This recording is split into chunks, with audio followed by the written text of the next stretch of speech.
সঠিক রাখুন হাত নিজে হবে দাদা قل هو الله احد الله الصمد قل هو الله احد الله الصمد اللهم صل على محمد وعلى ال محمد كما صليت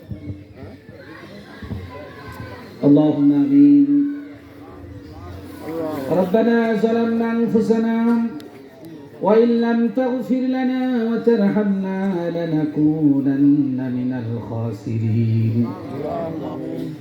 ربنا تقبل منا إنك أنت السميع العليم وتب علينا إنك أنت التواب الرحيم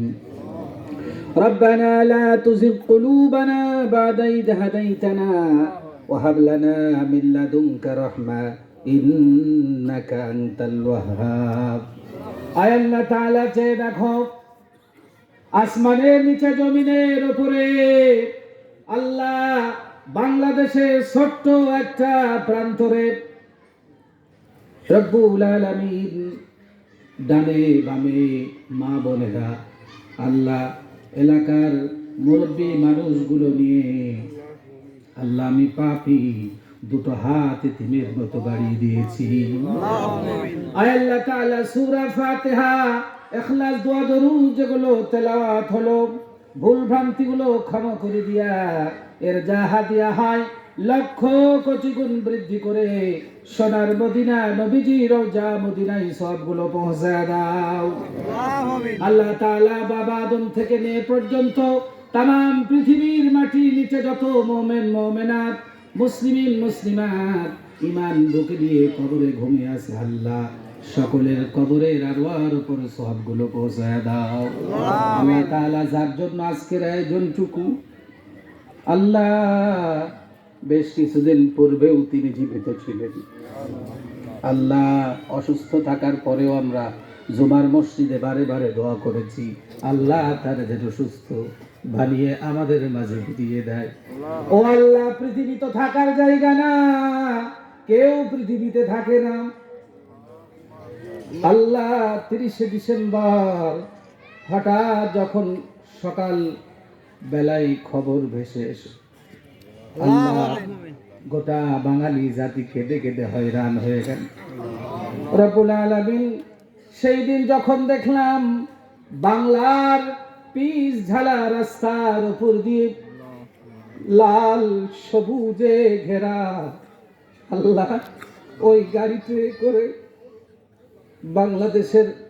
সফল প্রধানমন্ত্রী তিনবারের বেঁচে থাকলে গাড়িতে যেত বাংলাদেশের লাল সবুজ পতাকা বাহী আল্লাহ ওই গাড়িটাতে করে যখন তাকে নিয়ে যাচ্ছিল রব্বুল আলামিন গোটা পৃথিবীর মানুষ কেঁদেছিল আল্লাহ গোটা বাংলাদেশের ইতিহাসে এত বড় জানাজা হয়ে উঠে নাই সব মানুষগুলো জানাজায় গিয়ে লাশ ধরে ধরে কেঁদেছে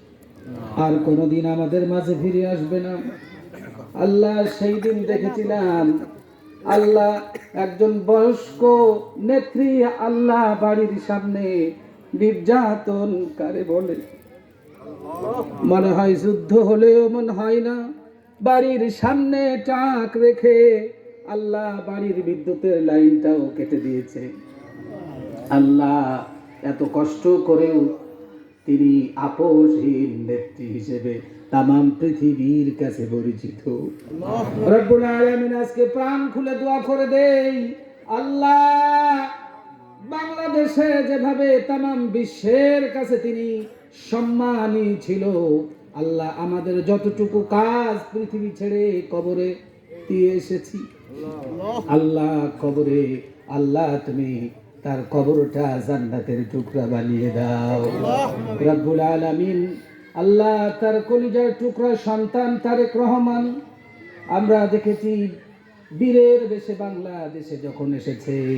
আমরা দেখেছিলাম মানুষ বলছিল বীরের বেশে তারেক রহমান বাংলার মাটিতে ফিরবে আল্লাহ তুমি সেই সম্মানটুকু তারে দিয়েছো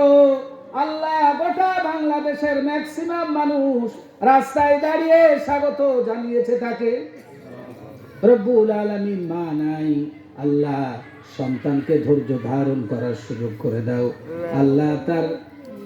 মাবুদ, তার স্বামী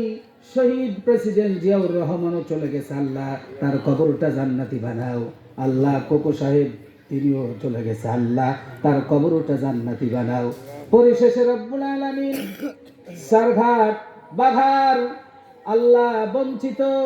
আল্লাহ নির্যাতিত নিপীড়িত নেতা, আমরা যখন বাড়িতে গিয়েছি সাথে সাথে কথা বলে, যে মানুষ এই বাড়িতে যায় ডেকে ডেকে কথা বলে, আল্লাহ দোয়া করি আল্লাহ তারও প্রাণ প্রিয় স্ত্রী নাই, আল্লাহ তার কলিজার টুকরা মাও চলে গেছে। আমরা দেখেছি পারলে মুক্তি নিয়ে এসে আল্লাহ নির্যাতিত মানুষটি কেঁদে কেঁদে জানাজায় ছিল। আল্লাহ সম্মান দেওয়ার মালিক তুমি আল্লাহ, দোয়া করে দে আল্লাহ এই সারঘাট বাঘা থেকে আল্লাহ প্রাণ প্রিয় নেতা